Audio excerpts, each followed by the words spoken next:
Oh man, it's another book video. What are we gonna do? Hey friends, my name's Gabrielle and welcome to FrumiousReads, and yeah, another book video so soon. I know, I'm real proud of myself too.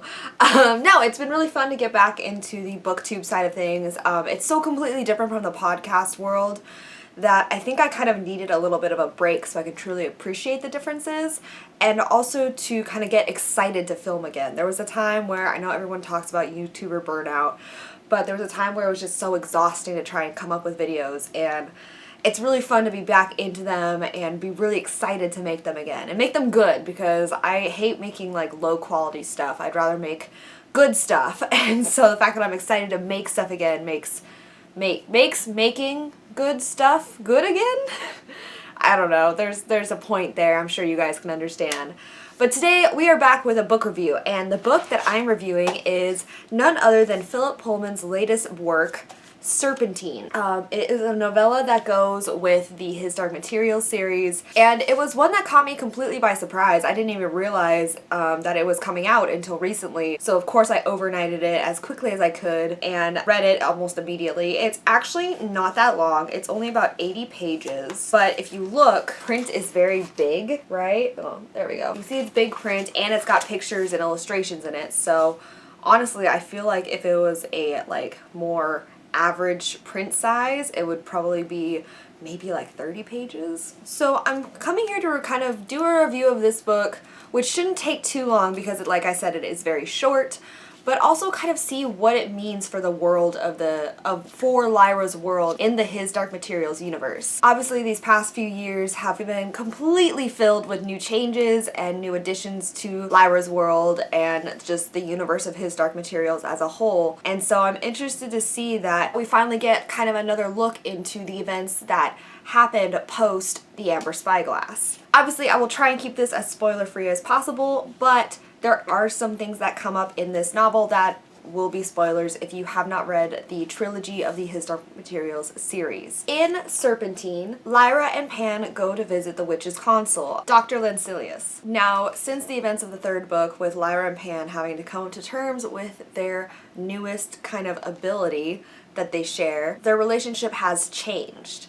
So they go to the witch consul, Dr. Lancilius, in order to kind of ask him what to do about this change in their relationship in Lyra's world. They have an ability that only the witches, or so they thought, only the witches have. Lyra and Pan didn't have that preparation, and they didn't have that kind of foreknowledge of what to expect. And so it's affected their relationship and made them almost strangers to each other. So in this book, it's all about Lyra taking a chance to go north and go to ask these questions and see if there's anything that she should do to help fix her relationship with Pan, or what the new normal is to be. And honestly, this book, I'm not gonna lie, I love His Dark Materials. I'm just super excited we have something else to read that's part of that universe. But objectively, like not as a fan, as just someone who kind of consumes a lot of media and literature and pop culture, this book wasn't necessary for the universe, if that makes sense. You know, if you've been reading the latest books, like the Book of Dust series that Philip Pullman has been publishing, it makes it really interesting to kind of see where this book fits in that universe, because it's after the events of the main trilogy, the His Dark Materials trilogy. It's in between the Amber Spyglass and the Secret Commonwealth, so it kind of gives us another bridge of sorts to see how Lyra and Pan's relationship has changed. But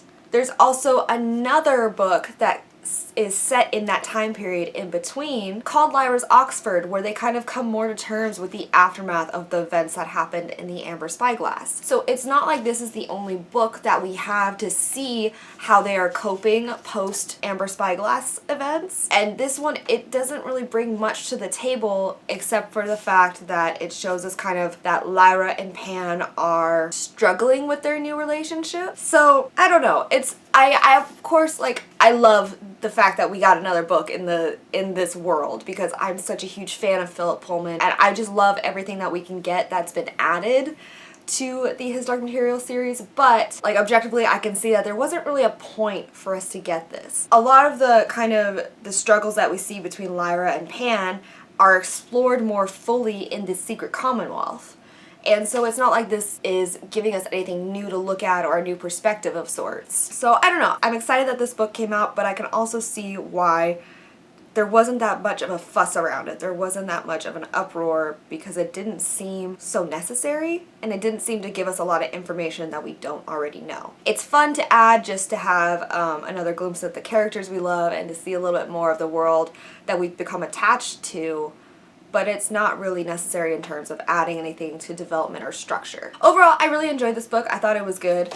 I think it is interesting because it's a nice little way to bridge the gap between season 1 and season 2 of the TV show of His Dark Materials, and I'm wondering if that was possibly the reason why this also came out during this time period, just kind of to build amp and to be excited. And it's very coincidental that this book came out not too long after the official season 2 trailer came out. So I find that very interesting as well. Either way, I'd love to know what you've thought, if you guys have read this novella, if you have any more ideas on how this really fits into the world of Philip Pullman and the His Dark Materials series. I'd love to know what you think. Feel free to leave me a comment down below.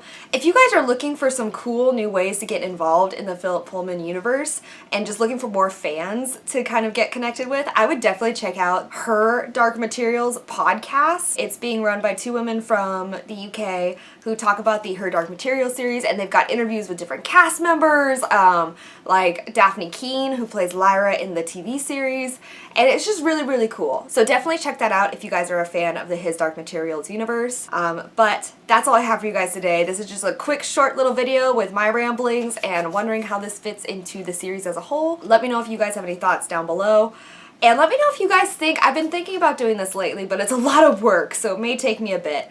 But I've been thinking about doing kind of like an overarching like timeline of the His Dark Materials universe. Starting with the prequels that Philip Pullman has wrote, continuing through the original trilogy, adding in these little novellas that he's thrown in here and there, and then summing up what's been going on so far with the Book of Dust. Let me know if that's something you guys are interested in. I will begin working on it, but I will move it to the forefront of all my projects if I know it's something that you guys really would like to see. That's all I have for you guys today. Thank you guys so much for watching this video. Let me know what you thought in the comments down below, and I will talk to you guys later. Okay, bye.